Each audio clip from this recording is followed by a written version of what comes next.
thoughts, opinions, and general overall shade thrown on High at 9 News are those of the individual speakers and not those of High at 9 News, its audience, or its advertisers. The statements made do not constitute medical, legal, or financial advice, and for advice tailored to your specific situation, please consult with a licensed professional.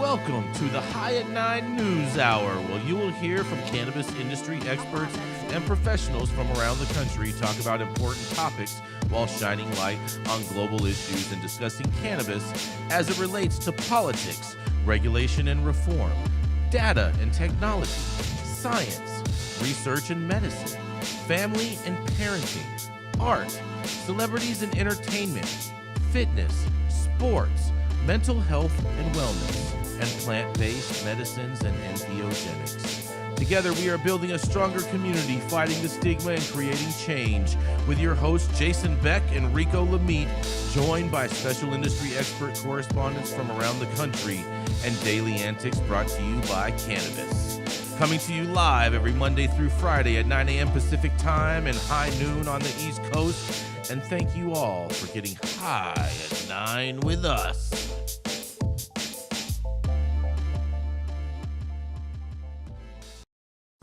Oh, yeah. Good morning, everybody. That's right. It's Thursday, December 14th, and today is Martyred Intellectuals Day. I think I probably murdered that word.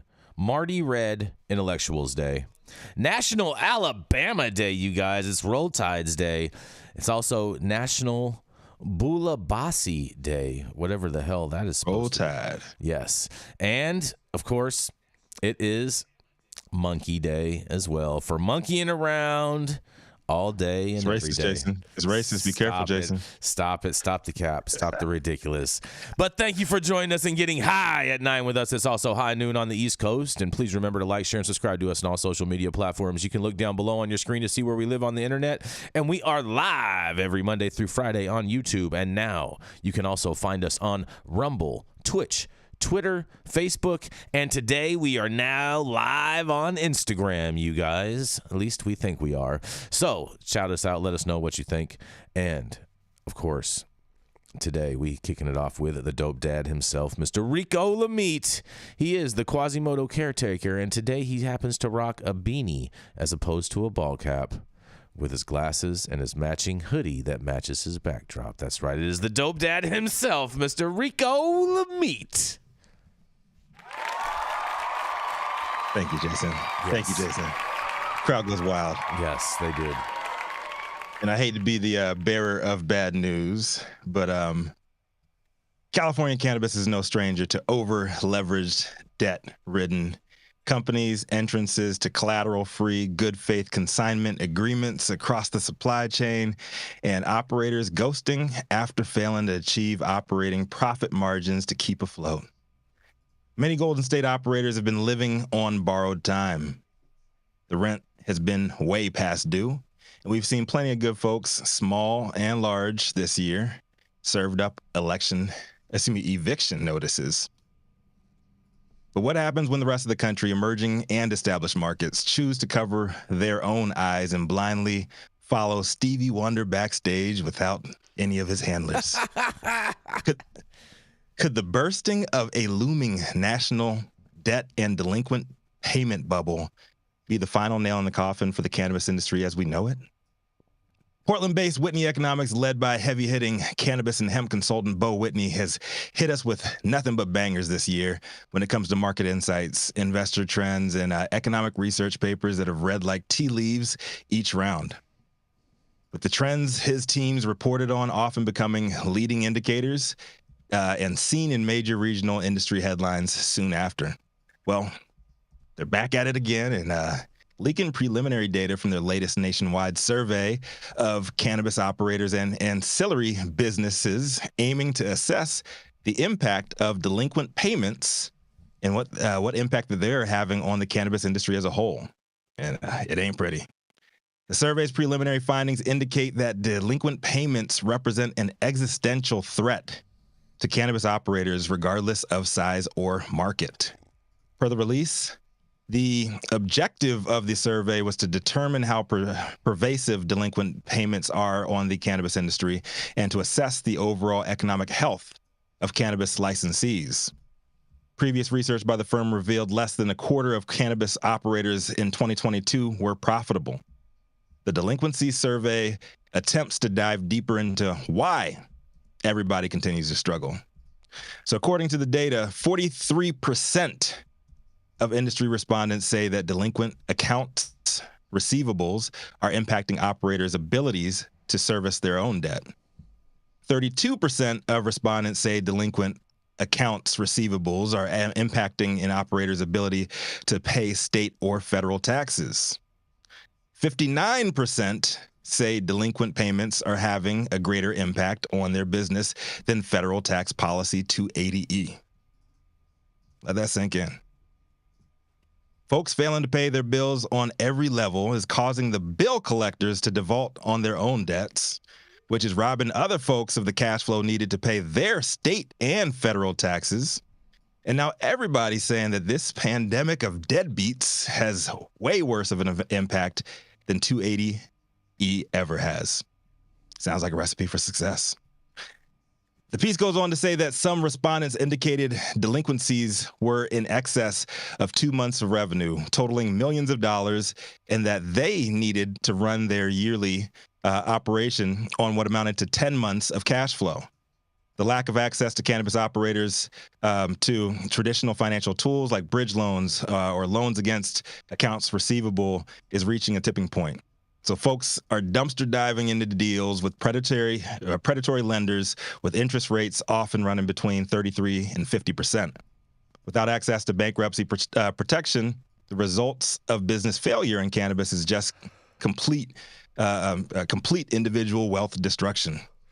Though Whitney says that delinquent payments impact the entire cannabis value chain, farmers, manufacturers, and ancillary operators are actually hit harder than retailers, leading to multiple respondents blaming delinquent payments for having to lay off employees in efforts to keep their own companies alive. Here's what Bo Whitney himself had to say about the new data. At a time when cannabis licensees are struggling economically, state legislators and regulators appear to be tightening controls on the market. These controls, when combined with lack of cash flow, may have catastrophic impacts on businesses, end quote. Now, I've been telling everybody from the jump to ignore the shiny objects and to follow the money if they want real answers as to what's really going on and what's probably going to happen next. A ton of these new booty, Chad-led, VC-funded companies that got in the game around 2018, 2019, thinking shit is going to be easy, and all that B-school training would give them the cheat code to dominate something that's been around longer than they have. Well, all them 5-year runways are drying up now, and it's looking like we're all on the same level. The rent's due, and the landlord cannot afford you any more IOUs. So what's next? Bo Whitney says, given the serious nature of the issue and potential for business failures and labor displacement, state and federal policy intervention would be justified at this time. But I'm sorry. I find it very hard to believe Congress will be actually passing into law any type of real relief, be it safe banking or States Act 2.0, whatever it is, anytime soon. I don't think either that Joe Biden will sign off on any type of federal bailouts for a federally illegal industry that he has shown us time and time again he has no love for. What I know. I'm just Rico Lamitte, the dopest dad on the street, imploring that you all continue to follow the money. High at 9 News. I'm offering my own thoughts and opinions on this one, and I want to hear from the rest of y'all. Will the industry full of non-bill paying deadbeats soon put us all in the dirt, or will the federal government come in like the white knight we all knew it would be all along? What do you think, Jason? Is this the crash? Are we ready for the bubble to burst? I mean, I've been crashing all the time, man. You know, I crashed out last night, woke up this morning, you know what I'm saying? You know, we're circling the drain, guys. Yeah, exactly. We've all known that this is that this is coming. It's like when we have these clients in our office right now, and I call these shit sandwiches, and they are, every place you look is something nasty. Because they got into it with too many personnel, didn't know how to run a business cleanly, They had to have a sugar daddy to survive. The sugar daddy gets tired of this shit at some point. Everybody owes everybody money, and you can't go to bankruptcy. Now what? Okay. And there just isn't a good answer because for everybody that I represent that is circling the drain, I've got somebody out there waiting for them to take their last breath and pick up the bones of these businesses and try to run them more smoothly.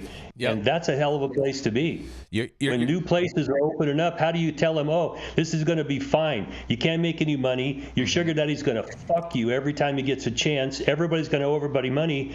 And in the end, you know, your life savings is flushed down the toilet. Yeah, I mean, I know someone right now that's looking to purchase numerous cultivation facilities, and they want to make sure that the real estate is attached in the purchase. Mm-hmm. So that's smart. It's crazy you said that, Jason. It's crazy you say that because I've been calling that 8 years ago. I said this is nothing but a real estate game. It's a long-term real estate play. And this group is not from California. They have multiple assets in other states. Of course they're not. But they want to come into the California market now that they're established in these other markets. Right. The cannabis industry has been I compare, I often use the analogy of a luxury vehicle, right? Mm-hmm. Driving a Mercedes-Benz right off the lot, brand new. Why not use an American-made car in phase one? No, pick the Mercedes. Because American-made cars, ain't nobody paying six figures for an American-made car. Let's keep it a buck, man. You getting that shit CPO. So, you getting all kinds of rebates for that thing. But let's keep it a buck. You getting a brand new Maybach right off the lot. You eating all that depreciation, 30% right when you drive it off, right? Oh man, it's so rough. Everybody who's getting in now, you're getting that certified pre-owned warranty. A lot of the kinks have been worked out. It might not be perfect yet, but you got a much clearer path to what's going on, what has happened, and what to expect. And a lot of people just ate that depreciation these last 5, 7, 10 years in Colorado and Washington, and unfortunately, you're gonna see a whole lot of new drivers very soon. Mm-hmm. New drivers and old whips. Old whips. Mm-hmm. In 90. Under warranty though. Under warranty. Much better deals. Definitely better. In. Definitely better financing terms. That's for sure. Yes. What do you think about this, Rachelle? The industry overall, are we headed to destruction? Nobody can pay the bills. I mean, definitely the latter. I mean, has anybody on this call or anybody in this industry, if anybody has an experience where they've always had their invoices paid on time, that's pretty miraculous. I have asked this question to so many people, the epidemic of not getting paid, and it's so real. I don't know anybody who hasn't had at least one experience where they haven't been burned by a vendor, right? Mm-hmm. Like, yep. It's so commonplace, and it's a chicken and an egg thing, I guess, as you were saying. I don't know what it's going to do by a vendor for everyone to get caught up, because it really just causes a trickle-down situation. And as a longtime freelancer myself, I know the pain, believe me. Mm-hmm. That's right. Yeah. Oh, it's just like the sign in your background, Rachelle. Truly. Started from the bottom, now we're here. We're still here. Big facts. Yeah, exactly. Sounds like social equity, uplifting. Very uplifting. Oh, my God. Mm-hmm. What you got to say about that, Rico? Oh, my God. Mm-hmm. I'm not touching that one today. Socialist equity. You know how I feel. Yes, on that. We're going to go to reparations, man. What about reparations? We're going to go to commercial. We're going to go to commercial. Yeah, exactly. We're going to be right back. Commercial. Yeah. How's it going, guys? Saman Razani coming to you from Green Street here with Jason Beck, smoking on the best weed in the world. Did you know that we have an audio-only version of our podcast available on Apple, Google, Amazon, iHeartRadio, and Spotify? Tune in now and check it out.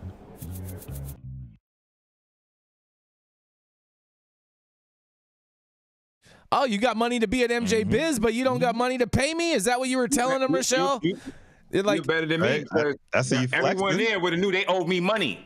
They would have felt bad. They'd have been like, I'd have been like, yo, you here? You got my money? Oh, you must have came to MJ Biz to give me my money. Yeah. And you can't run up on cats like you used to. Rachelle, at least You can't run up on cats with that same energy like you used to either. Rachelle, did you at least make them? I mean, you can, but you should know how to have that same energy you used to. Rachelle, did you at least have them buy you a drink at either the Chandelier Bar at the Cosmopolitan or at the B Bar at the Shout out to the Cosmo. Yeah, that's the one thing. If you're out there balling at the Cosmo and you can't pay your invoices, that makes me wonder. Mm-hmm. Yeah, things that make you go, Speaking of wondering, up next, cannabis industry's very own Kaiser Brose, aka Stevie Blunder, aka the longest continuously operating retailer in the game, known for smoking the best weed in the world and his unwavering support of, orange tinted despots that claim to be former presidents. Y'all know who it is. Jason Beck. Bro, you got to see his latest commercial, bro. It is the best. It's on Instagram, bro. It is the best commercial I think I've ever seen. I'm going to send it to you after the show. Ooh, Trump got a commercial? Trump has a new commercial, bro. You got time in between court cases? A new commercial for his NFTs, bro, and he has a special real card. Oh, wait. Special real card. Go ahead and get ripped off again. Hold on, he's giving out a real card. Go ahead and get ripped off again. He's giving out a real card that's part of the mugshots. The industry's #1 deadbeat. Oh, you know God. what? You know what? You know what's crazy? This guy Trump has time to not only do all of this great stuff, but he can still do all of this great stuff, fight all of these court cases, and run the shit out of this country to a place where it won't man. Instead of the guy. Anyway, let's hear the story. Hold on, Tony. Hold on, Tony. We're gonna go into the story. We're not gonna go down the rabbit hole too much with Rico. We're just gonna entertain him. I go hard. I know. Listen, man, I know. And the paint for my guy. I know. I'm with you. Team Orange. Yes. Orange Gang. Yes, Orange Gang. Minnesota health inspectors uncover high-dose THC edible sales. Oh, this is for you, Rachelle, out in Minnesota. Following the legalization of hemp-derived THC edibles under 5 milligrams per serving, the Minnesota Department of Health, the MDH, Office of Medical Cannabis, is sending a warning to potential consumers about some products skirting the limits. The legal limit for hemp-derived cannabinoid products in Minnesota is 50 milligrams per package with a 5 milligram serving sizes of THC.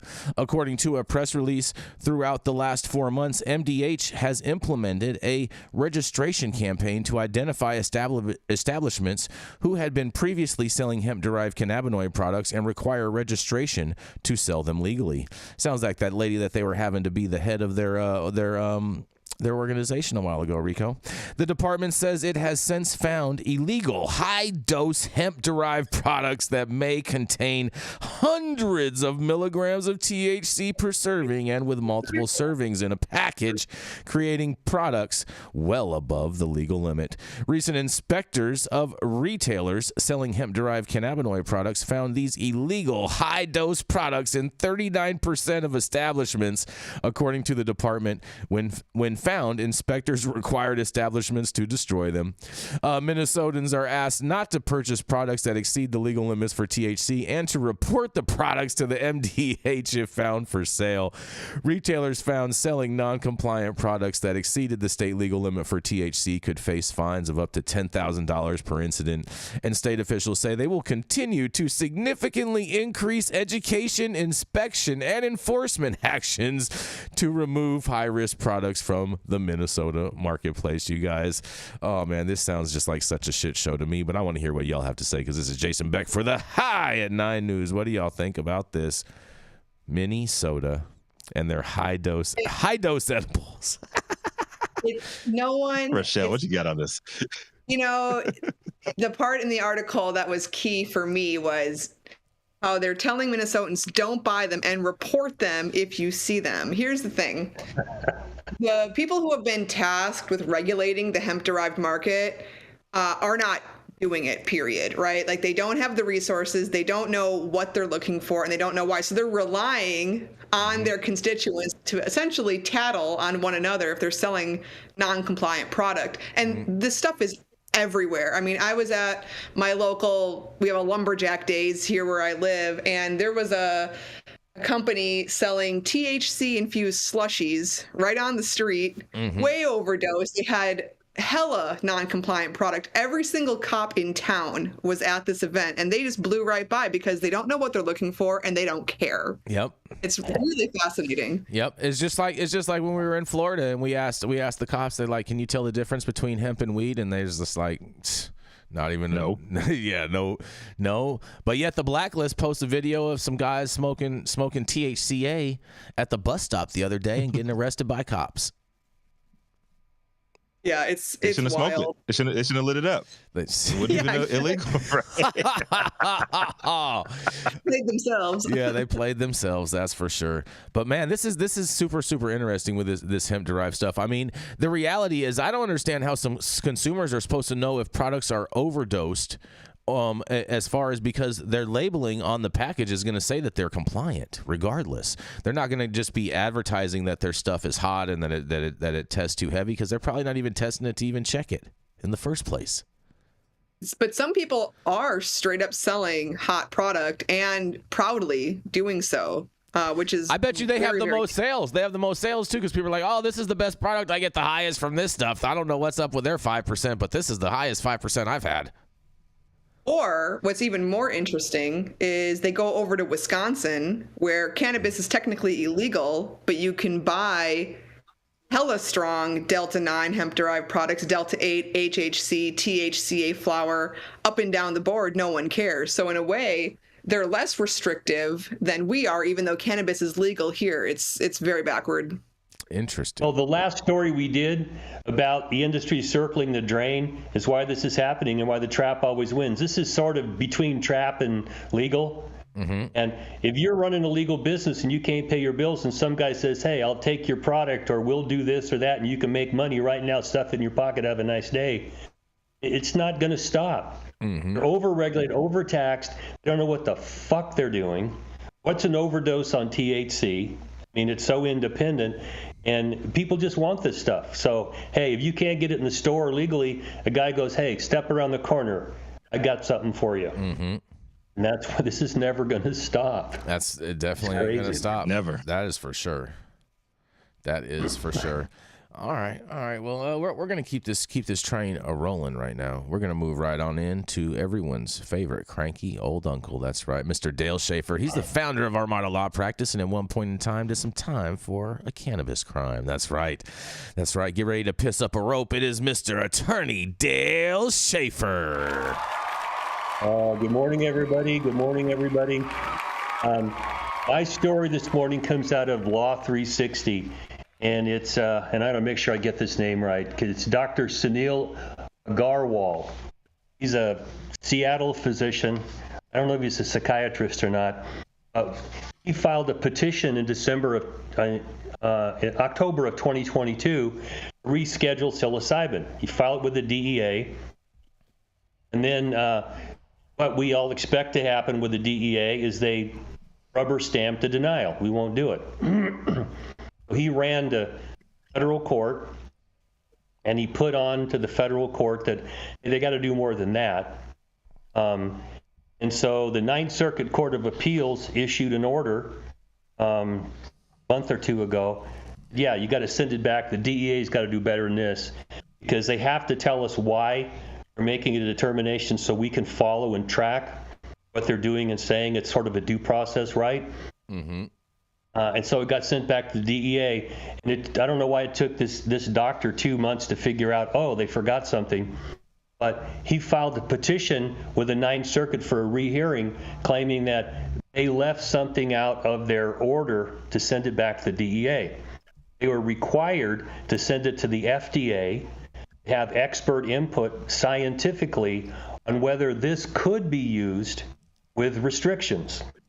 Okay, that's what this whole pissing match is about, is getting the DEA to do what they're supposed to do, and how do you force them?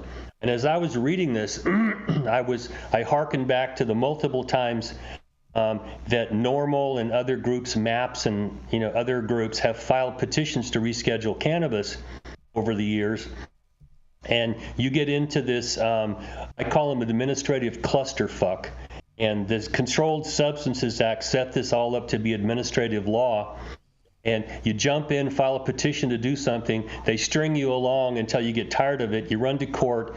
You have a hearing, and the court says, oh, it should never be in Schedule 1, but that's not before us. You got to tell the DEA, send them to the next phase. And then you go to the next phase, 2 years, you fuck around, and they give you a bullshit denial. You go to court. So what I see here is the DEA is a leopard. It's not changing its spots. This happens to be psilocybin, and the research goes back to the 1950s and 60s. It was great for depression. Their story is this is for end-of-life care. I mean, you cherry pick the arguments you're going to make. When people are dying, we really don't give a shit if we get them addicted to drugs or whatever, okay? Let them take whatever makes them feel better. So that's where they're focusing their attention. Anybody who knows the psychedelic world knows that it's got a lot more applications than that. The FDA is currently working on MDMA for PTSD. They're beginning to open the floodgates at the FDA for consideration of this being something other than Schedule 1, having an accepted current medical use. First of all, it's not highly addictive. So we got other problems with this. But this is cracking the door of the DEA. And what they do, and they haven't done anything different for 50 years now, is they spit in your face, slam the door in your face, walk away, and you got to drag them to court to get them to do what the law requires them to do. So I'm hopeful the FDA will do something with this. I'm not sure that Dr. And again, Argowal's argument that it's mandatory, it goes to the FDA, is what the law actually says. But the DEA has used that argument against cannabis in 2 normal cases that, oh, it has to go to the FDA for all this research and things to come back to us. So now they're saying, oh, no, it doesn't. We'll see how this rolls out. But this is just the long-standing problem that we all face, trying to look at substances and evaluate the language that they're under and say it doesn't fit the language, but you can't get that question before a court to have them do anything. Mm-hmm. So we're going to, and keep hoping the Supreme Court steps into cannabis and says, no, this is nonsense, and we can get it before the court. This is the struggle we're going to face for all these substances. The DEA are cops. They want to keep everything illegal, and they can never imagine that substances that we call drugs would ever be available to adults to use.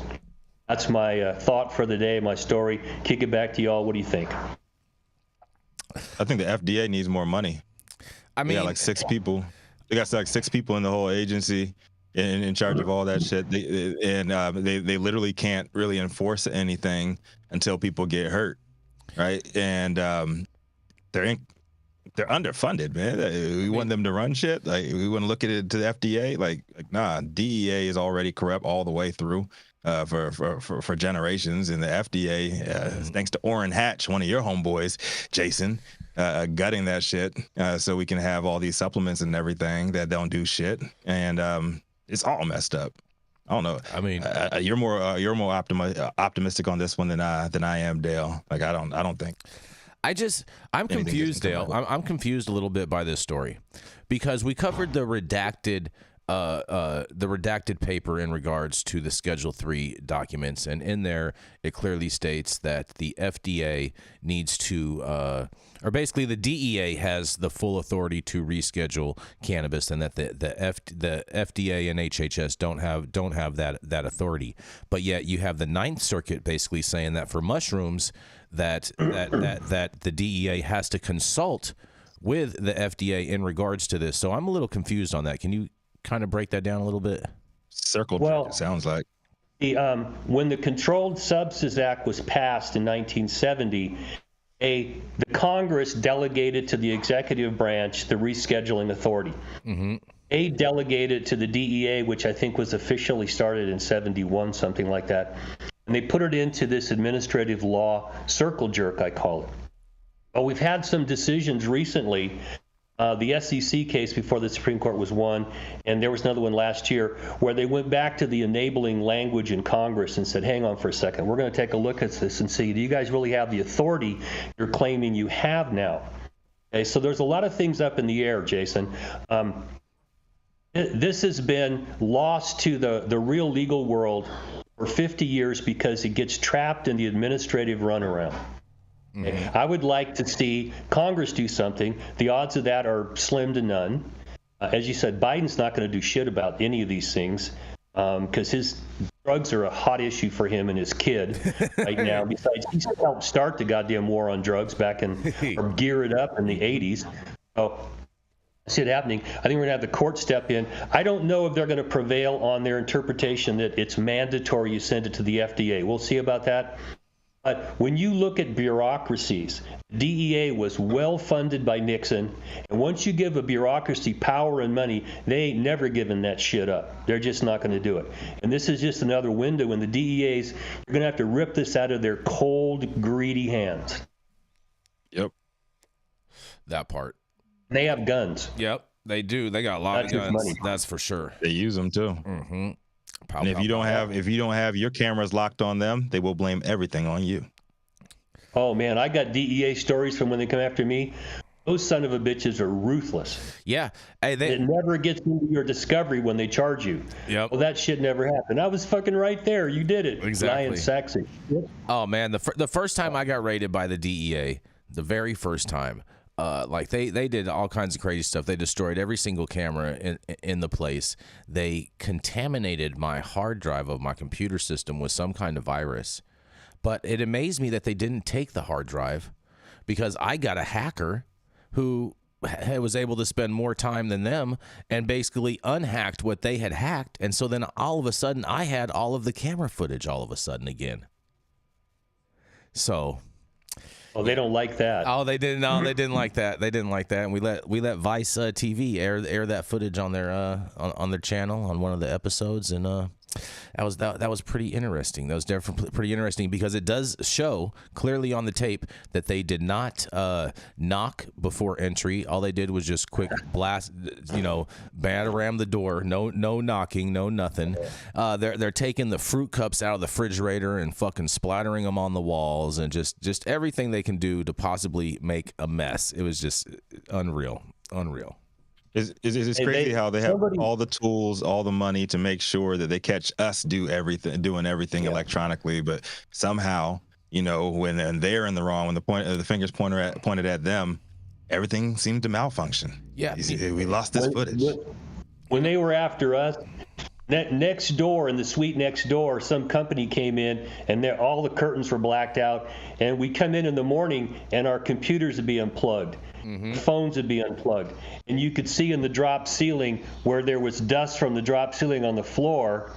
And then It's like, wait a second, I wasn't born yesterday. I know what the fuck you got. When we got charged and we asked for all your discovery, oh, that never happened. Listen, Molly went into she kicked their door and asked them, what the fuck are you guys doing here? And within 48 hours, they were gone. Mm-hmm. But that's just an example of the stuff. And when I work with cops, they would do sneak and peeks all the time. We would get information backdoor that never saw the light of discovery, but yet it was given to people who were investigating crimes. Mm-hmm. And I've seen it. So when it happened to me, it's like, I know what's going on here, and you're not scaring me because I know you're going to charge me anyway. So fuck you. Mm-hmm. What are you going to do? Yeah.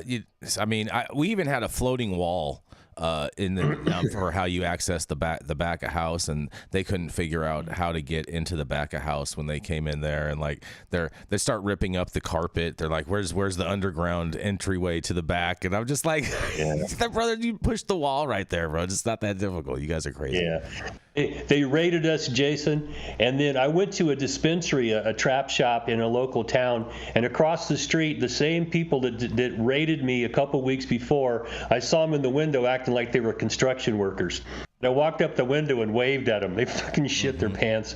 Went across the street and warned the dispensary guys. So like, the DEA's across the street, man. They're watching you. Yep. And it's like, I waved on the way out. It's like, fuck you. I know what you're doing. You're not even that sneaky at it. Come on. Yes. Oh man, on that. You have any thoughts on this, Rachelle? I mean, I don't have any war stories from the DEA, thank God. But what I will say is that the government bureaucrats love to punt to one another, and I think that's a big part of what's happening here. Facts. Lots of punting going on. Lots of punting. It's a boring ass game. We all lose. Mm-hmm. Well, I'd like to see the FDA do more, but you say their bureaucracy is not quite what the DEA is. I don't want to see them do more. They're just going to screw it up. They're going to just screw it up even more than it already is, Dale. If they so would you say you support the defund the police movement, Jason? Oh no, I do not support defund the police in any way whatsoever. I think it's a stupid mantra. But nonetheless, we're going to go to a commercial. And we're going to be right back. The Control Tower from Highly Educated has perfected the dab. Utilizing the concept of thin film evaporation, you can waste none of it and taste all of it. The micro texture of the SE pillar increases nucleation at elevated temperatures. And with the tower propelling at 2,600 RPMs, it's certainly the most efficient dab experience to date. The Control Tower from Highly Educated. Stop whatever you're doing. Make sure that you hit that like button. We'll appreciate it. You'll appreciate it, and YouTube appreciates it also. Also, make sure you subscribe to the channel. We are almost at 2,000 subscribers, so help us make it over that little threshold. Also, all the articles that you see us cover on the show today, you can read on our website at www.highat9news.com. I'm Jason Beck, and this is Smoky Vanilla. And if you want to feel as good as I look, then you need to get yourself a stretch and smoke with Smoky Vanilla. That's right, baby. I'm Smoky Vanilla with my background in kinesiology. I'm a sports massage therapist and stretch coach. I focus mostly on athletes who have chronic pain or injury due to their sport, or the legends of the chronic in the game, baby. Oh, yeah, you know what it is. We just stretched, and now we're gonna smoke, because you know what it is. That's right. I love intuitively creating a session based on the individual I'm working with. We'll go through a few assessments, look at the past health history, injury, or anything that's still affecting you today, and create a customized session just for you. Let's go.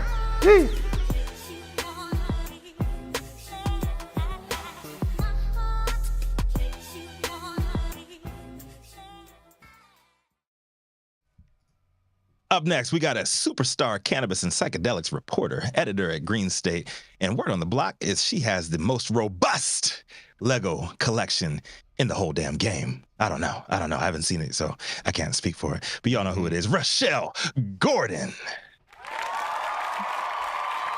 Rico, it is not fake news. I have a lot of Lego, and I have the pictures to prove I haven't seen it. One of these days, we'll get them up here. Receipts, Rico. She got receipts for you. Proof. Can't wait. Facts. So my story this week is a little less news, a little more perspective about why the market and the world, frankly, needs low potency weed.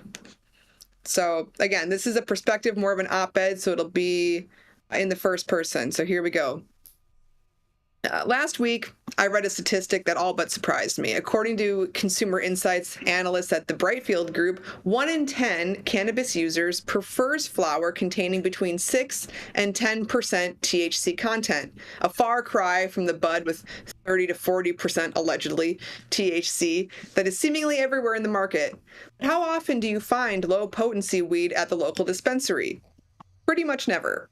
And the cannabis industry is driven by supply and demand, and with the majority of customers and frankly the majority of bud tenders seemingly pushing the strong stuff, it makes sense that high potency products get the lion's share of shelf space. But in doing so, a portion of the population is completely alienated from the regulated market. And canna-curious folks may be wary of the big THC numbers, could never try it at all. And shockingly, after years of the opposite, I've become one of the very people seeking low THC products, but more about that later. A while back, I interviewed a few retail buyers in California before the Mega Brand Showcase Hall of Flowers. When I asked what they were on the lookout for, CBD was definitely on the list. They understood the need for low-potency flower, edibles, and vapes at dispensaries. However, producers trying to make ends meet, I have to go where the money is, leading them to pump out as much THC as possible. It was a sentiment echoed at a recent visit to Emerald Bay Extracts. The brand makes strain-specific RSO and tablets popular with the medical crowd, including one-to-one varieties like Harlequin and Dancehall. But the owner lamented that there was simply not enough CBD-rich flower on the market to meet production demand, directly impacting the customers who have come to rely on the products for relief. The appeal of low potency weed is something I've seen and experienced firsthand. My partner cultivates high CBD strains of cannabis, selling smokable flower at the local farmers market. After handing out countless samples to curious passersby, the number of folks who return to make a purchase is astonishing. Many of them are older consumers, delighted that there's a product for them. Now, to be fair, these sales occur in Wisconsin where there is no regulated cannabis market. However, THCA flower, aka weed that is considered federally legal hemp, is readily available, and there's no doubt that people are procuring legal bud in other states and bringing it back to the dairyland. My partner's loyal customers are choosing to smoke CBD because it gives them the experience they seek. A relaxing and mellow buzz without the overt stoniness or anxiety that high THC products can cause. But it's not just senior citizens who are enjoying the benefits of low-potency weed. I've started consuming it myself. After a lifelong battle with anxiety began to intensify last year, it became clear that, while I didn't want to believe it, THC may not be helping. So the years of smoking and dabbing all day, every day were seemingly lost. Several instances where a couple of hits of weed sent me into a debilitating spiral made me realize it may be time for a break. So I decided to try some of my partner's sour jet fuel, a lemon and gas forward strain high in CBD. And for those that argue that CBD doesn't get you high, I beg to differ. It could have been the entourage effect with terpenes and other compounds working in concert, but I definitely felt something. And what I didn't feel was panic, and frankly, I was grateful. Since then, I've become fond of CBN, a minor cannabinoid often marketed for sleep. It started with Space Gem's 1-to-1 THC CBN gummies. The CBN content seemed to take the edge off, helping to prevent paranoia from edibles. And then I discovered True CBN soft gels, which contain 50 milligrams of CBN isolate. And I'd strictly previously been a whole plant consumer, but these capsules, frankly, have changed my life, and I've never slept better. In conclusion, THC is not for everyone, right? We know that. That much is clear. But by ignoring the need for low-potency weed on the legal market, we're doing a disservice to those who could truly benefit. Whether consumed for therapeutic reasons or a cool and mild high, the demand for CBD and other non-THC cannabinoids clearly exist. We're supposed to be an industry for the people, but by catering to the customers who only care about THC, all we're doing is driving the patients and canna curious further away. I understand this is a complicated issue, made more difficult by the fact that operators are desperate for dollars and simply want to survive. But by inviting a wider population of consumers in, won't we ultimately fare better as an industry? So, Rachelle Gordon, editor of Green State for High at 9 News. I'm curious what you guys think about this. Is it feasible to offer high CBD strains of cannabis in regulated dispensaries? I mean, you can definitely offer them, but not many people are going to buy them. Why do you think that is? Do you think that people who are searching for it just don't go to the dispensary? Do you think that the bud tenders aren't pushing it? Like, why do you think that is? I just feel like most of the people that generally go into stores are looking for high THC. That's 99.9% of all customers. That's what they're asking. And you get very rarely do you get people that are asking for CBD specific. Not saying that it doesn't happen, but let's just say, maybe 5% of customers ask for that. Maybe 5 out of every 100 people basically will ask for a CBD based type of product, more medicinal type of product, whether that be a tincture or something non-cannabis form. Also, too, that's another problem with those types of products as flowers, is that a majority of the people that are purchasing those products don't want to smoke also.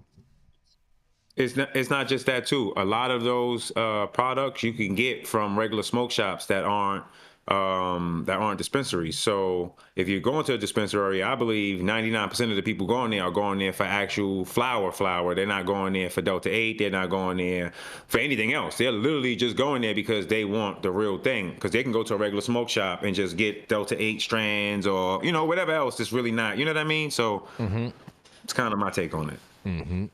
Yeah, I feel like if I'm going to the dispensary, you already know you're going to be buying stuff at a premium. Yep. So I kind of go, if I'm going into a dispensary, I try to get the best that I can get, period. But I ain't gonna lie, a good 1-to-1 is great. some of my buddies that have but you like that Blue blessed Dream. me with You some like Blue Dream, with a lot of product direct off the farm. It's really good, man. Some good one-to-one stuff. It gives you a good functional high. You're not looking to get super lit.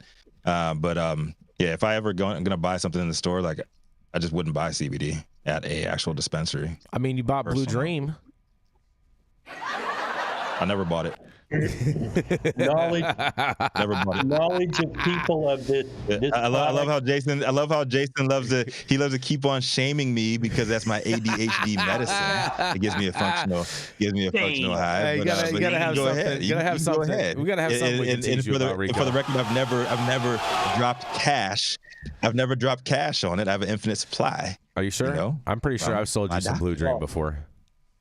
The lack of knowledge in this industry. The lack of knowledge. I don't think I've ever seen you in possession of Blue Dream, Jason. The ignorance on all sides in this industry is overwhelming. I mean, Molly and I had, 12 to 15,000 patients at one point. We got to look under everybody's fingernails and what they were doing, and there was no dispensaries in those days. So we got to see, if you want this product, what can you get? How can you do it? And a lot of people settled, and we helped them as best we could to titrate a dose that was good for them, help them find strains. I mean, that's why I went to prison. I grew some plants for some people who were very sick, and we were trying to get them specific medicine.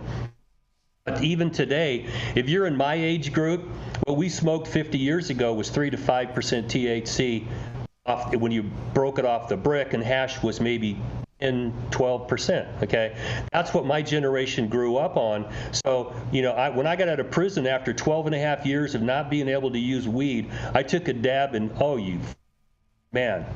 I thought I was down Alice's rabbit hole. Fuck. Okay, it was way too much for me.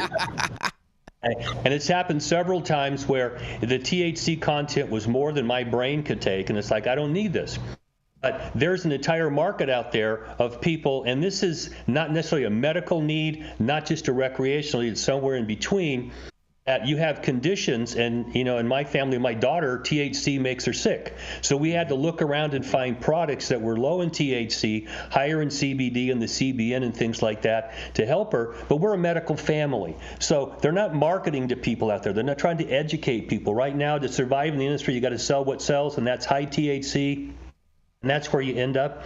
But the potential in this, and even for your own home remedies, is very high.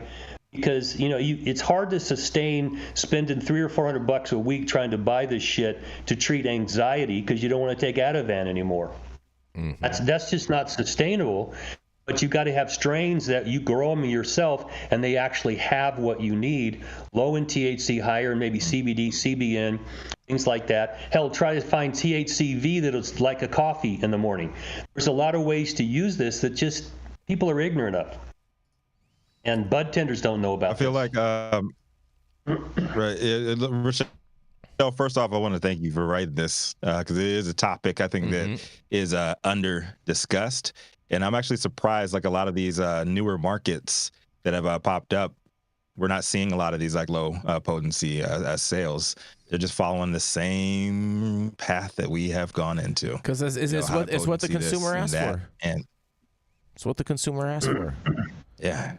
But I think it's a tough call though, and I think I agree with all of you in that it's what people are asking for, but are people not going to a dispensary who maybe don't need a THC product or don't know that they need a CBD product because maybe they're overwhelmed and they're not educated on what's available? Or is it like Tony said, and they know they can get it elsewhere, so they just don't go to the dispensary, period? I think it's a combination of actually both of those, Rachelle, because you have some people that are going to go and buy some Delta 8 product somewhere, and then you have a lot of other people that are just going to their doctor's office. Now, if we were able to advertise cannabis products like this in doctor's offices, I think that there would be a lot more higher demand because people would be a lot more aware that they actually exist and that they could actually make their life much more beneficial than what they're currently using to supplement that advertisement.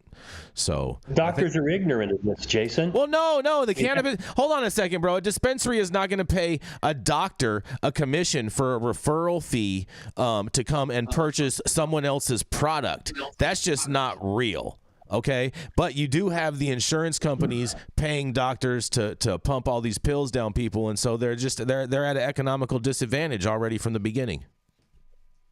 So who's going to step up and become the Sackler family of cannabis? Jason? Doctors don't know about this. I mean, I was married to one for a long time. And I married her when she was just coming out of medical school, and none of this was taught. And it's still not taught today. You don't get to learn the endocannabinoid system like you learn the endo-opioid system. It's just not there. So you send it to them and they go, well, fuck, I don't know. Right. But what do I tell you? Okay, that's not helpful. So you're in the streets, and I've talked to some bud tenders that, know their shit. Others are dumb as fucking rocks. And they're there to get you to buy what makes the most money or, what you're asking for, and it's driven by high THC. It's just not coming down to what people need. And old farts like me have money to spend. Mm-hmm. We're not chasing 30% THC. We want something that'll help us sleep, and we got some money to spend for it. But you can't survive in a dispensary selling to old farts like me because they're not coming in the numbers you need. Yep, that's true.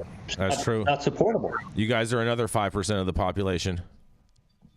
Yeah. Mm-hmm. And on that, better marketing, better messaging. That's what we need. Yeah. Yep. I agree with that part. Definitely need some better marketing and better messaging.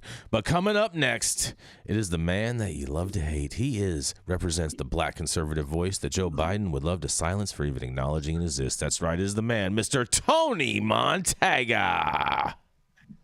Thank you. Everybody hear me out there? Can everybody hear me out there? Mm-hmm. We hear you perfect. Can you hear me? Yes, all good. Okay, great. Now, today, we're going to talk about Alabama. The Alabama Medical Cannabis Commission awarded integrated licenses to 5 companies to help start the state's new medical marijuana industry on Tuesday, voting to pick them out of 33 applicants. I don't trust anybody, so I would closely suggest that if anyone has any capability of checking to see how close these individuals that were picked could be related to the people who picked them, I would do it. Just saying. Just me. Just saying it. The AMCC could award no more than 5 integrated licenses under the medical marijuana law the legislature passed in 2021. The integrated companies will cultivate, process, transport, and dispense medical cannabis. Some steps remain over the next few weeks before that work begins, although the license have been awarded. They are not scheduled to be issued until January 9th. Before that, the AMCC will receive license fees and conduct site inspections. Commission Chair Rex Vaughn said he hoped that if there are no delays, that medical cannabis products could be available by spring 2024. The next 2 weeks we'll have to investigate staff that will go and look at facilities. Vaughn said they'll do on-site inspections to make sure that the facility is up to par with what they've been portrayed to be, so they can move forward. When we indeed issued a license at the end of December and into January, companies that were awarded licenses today were Trulieve Alabama Inc., Sustainable Alabama LLC, Wagon Trail Med Serve LLC, Flowerwood Medical Cannabis LLC, and Specialty Medical Products of Alabama LLC. 9 of the 12 voting members of the AMCC took part in Tuesday's vote at the Alabama State House. The AMCC has heard public presentations for the applications last week. Ray French, the CEO and co-founder of Specialty Medical Products of Marijuana, said his company already has experience producing gummies and CBD and is ready to begin making the new products. Specialty medical products were passed over on 2 previous rounds of licensing awards that the AMCC later withdrew. We're so proud on behalf of the commission for taking the time to actually get to know the applicants and really consider this. Friend, I am so proud of everyone that's worked so hard. And also for the other people that were awarded. We're looking forward to helping build an industry here in Alabama. French said Specialty Medical Products would have dispensaries in Montgomery, Troy, Opelika, Foley, and Bayou, I don't know how to pronounce that. Bayou La Battery, Batray. The law requires the AMCC to award. Whoa.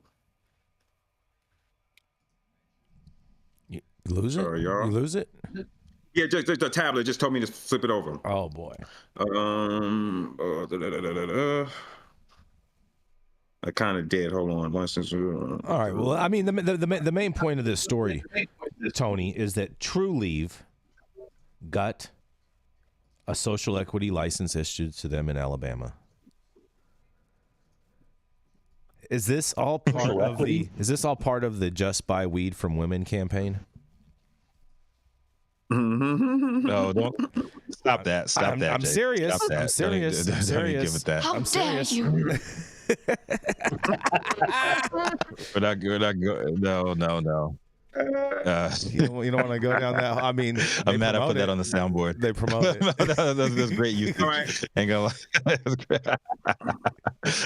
I don't know that I've ever Truly, seen these work out when you cap the numbers, whether it's merit, lottery, some combination of them. They just don't seem to work out.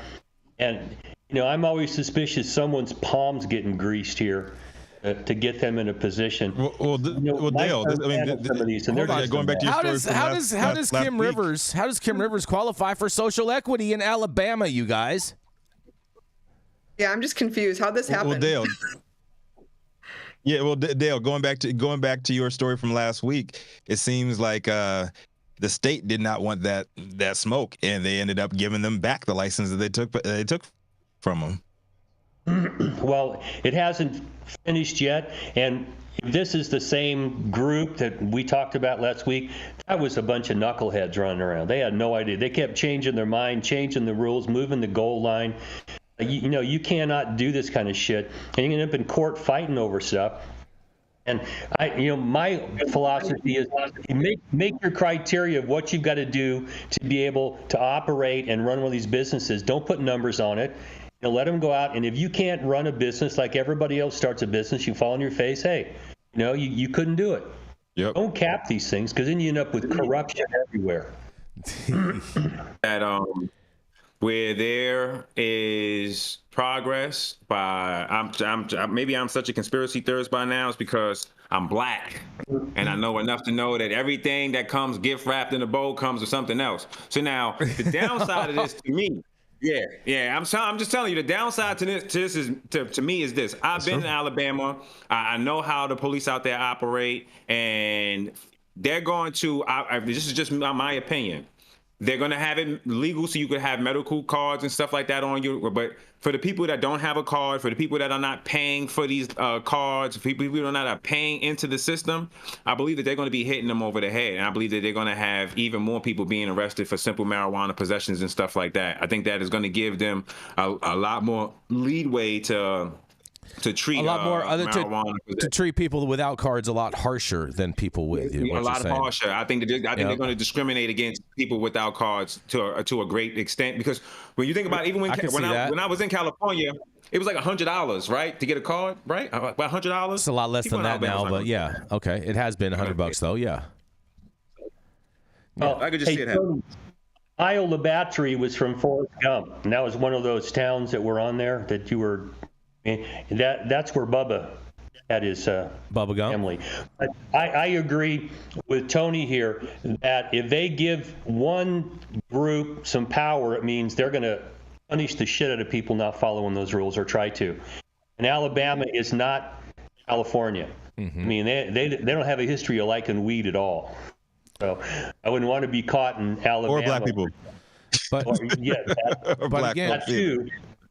Again, it's about this is Alabama. So this is a state that we already know economically isn't producing the most. So they're going to try to make the most out of everything. So while they're saying, "Ooh, we're going to give you guys medical marijuana and you'll be able to have medical marijuana," behind the scenes they're like, "And whoever doesn't buy this card in particular to go and get this marijuana, we're going to throw their ass in jail. Mm-hmm. We're going to have people paying out fines and everything else for not doing it, and then mess around and then prohibit someone from even getting a card if they've been arrested a few times and for simple possession without having a card on them." I'm just saying, keep track of everything. And it's a True Lever, whatever True Lever this company is. Truly, follow the money. Yeah. I think I'm gonna have to do my own investigation to make sure that they're not lined up with TrueCell, the people who stole the patent for the HIV protection. They stole it from an African doctor, and people could say I'm crazy, but I'm not. Connect the dots. Connect the dots. Oh man. I'm gonna follow the money on True Leave because it just sounds too funny to me. Oh Yes. boy, here we Say go. I'm crazy. Let's Tony. go. Let's go. I I want to fund this investigation. That's right. Hey, look, it just takes maybe like 3 hours and $14. You just sit here online and just start looking. Now, Rachelle, I got a question. So I don't understand how Trulieve qualified for a social equity application without having a social equity applicant.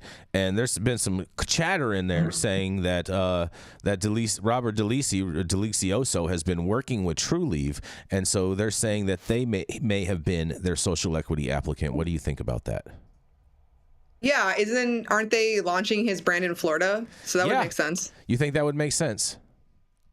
Yeah, I don't know what the Alabama connection is, but they could have, I mean, we don't know what the application said. Like, they could have found someone locally to be their social equity partner, I'm sure right? they did. But because there's no other way that it would have happened unless they were greasing palms, right? It just doesn't add up. Could you imagine since the social equity applicant has to be 51%, can you just see them saying, "No, Kim Rivers, I don't want it like that. I want it like this." Oh, I could. I've seen it. I've seen it here in California that way. You're the social equity person. You own 51% theoretically. Yep. We have all these backstory contracts that don't give you any power, and we're running the whole show here. Sit down, shut the fuck up, but smile and put on your makeup when the cameras are on. Exactly. Yeah, exactly. Exactly. Cynical Right. about this shit. Very true. Very true, Dale. Yep. That is often the case. I have one quick story for you guys before we get out of here. Let me hear it. Yes, you guys this is super quick. State officials say they will continue to significantly increase education. Oh wait, sorry. Yo, hey, wait, before we go. My story came back on my tablet. My tablet's back on. Hold on. The battery's back on. Hold on. We're already after 10. We're after 10, Tony. New Florida medical marijuana licenses could come by this summer, they're saying. Florida could move forward with 22 additional licenses for medical marijuana operators, nearly doubling the size of the state's legal cannabis industry within the next 6 months. The State of the Office of Medical Marijuana Use Director Christopher Kimball offered a tentative timeline after giving a presentation Wednesday about the medical marijuana program in the House Healthcare Regulation Subcommittee. Kimball's office accepted 74 applications for 22 additional licenses during an application period that ended in April, but one of the applicants has since withdrawn, he said. The new licenses are required under a 2017 law that called for the boostering of a number of licenses as the number of eligible patients, which currently exceeds 850,000, increases. Representative Allison Tant, Tallahassee Democrat who serves on the House panel, pressed Kimball on the issuance of the new licenses and says, "What is the status of that process?" Tant asked. And Kimball said that applications are being reviewed, but he did not have a specific time of when they would be awarded, and in quotes says, "If I rush them and we get sued and lose, then people won't get their licenses. I want to make sure that we've done it right," he said. But Tant pushed him on the issue and says, I want to make sure we get it right, but at the same time, I have constituents in this space who are kind of chomping at the bit. Should I tell them it's 6 months? Should I tell them it's going to be a year?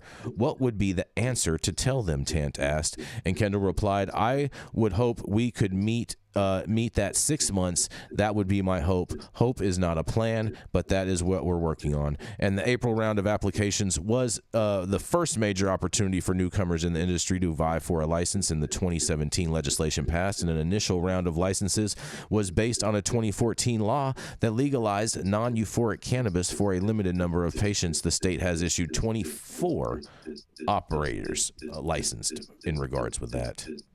What do you guys think? This is crazy. crazy? They're about to issue out these licenses. I don't think they've even issued out the one single black farmer's license in Florida, but yet they're talking about issuing out these additional licenses. And I just feel like Florida is so built up that anyone that comes into the space is just going to be coming in at such a deficit. I mean, they're going to have, Trulieve is going to have, I think, over 200 stores in Florida, and you have I just feel like they're going to be battling an uphill battle to anyone trying to come into that market. Thoughts? The trap's there. Yeah, the trap was there for sure. Shout out to Tur Basil. Yeah, but people still seem to be really interested in Florida, whether or not, how established it is. People really seem to want to break in there just because it is such a huge, huge market. Mm-hmm. Yes. Yeah, very, very true. Interesting. In a market of old farts like me, that they should go in there and market those lower THC strains to them old goats that are down there. They got a lot of money. Shit. Mm-hmm. Yeah, that could be the niche for sure. Yeah, I just don't understand how they're going to issue these licenses. They haven't issued out the black farmer license yet, but oh man, and not to mention it's going to cost a whole bunch of more money because they just passed a law approving the governor's plan to raise the fee of medical licenses to over $1 million. So oh jeez, yeah, so it's going to be even more. Killer. Yeah, it's but it's Florida, baby. It's Florida. That'll feed the trap, right? Mm-hmm. That will definitely feed the trap. That's for sure. But yes, ignorant politicians. Mm-hmm. What's that, Rachelle? Trap always wins. We said it earlier. That's right. The trap always wins. Well, thank you all for joining us and getting high at 9 with us every Monday through Friday at 9 a.m. Pacific and high noon on the East Coast. Big thank you to all of our correspondents participating daily. And thank you, the audience, always tuning in, watching, and enjoy us. We know you could be anywhere else, and we're glad that you choose to spend your time with us. Also, you all have an amazing day because it's High at 9 News. It is America's #1 daily cannabis news show.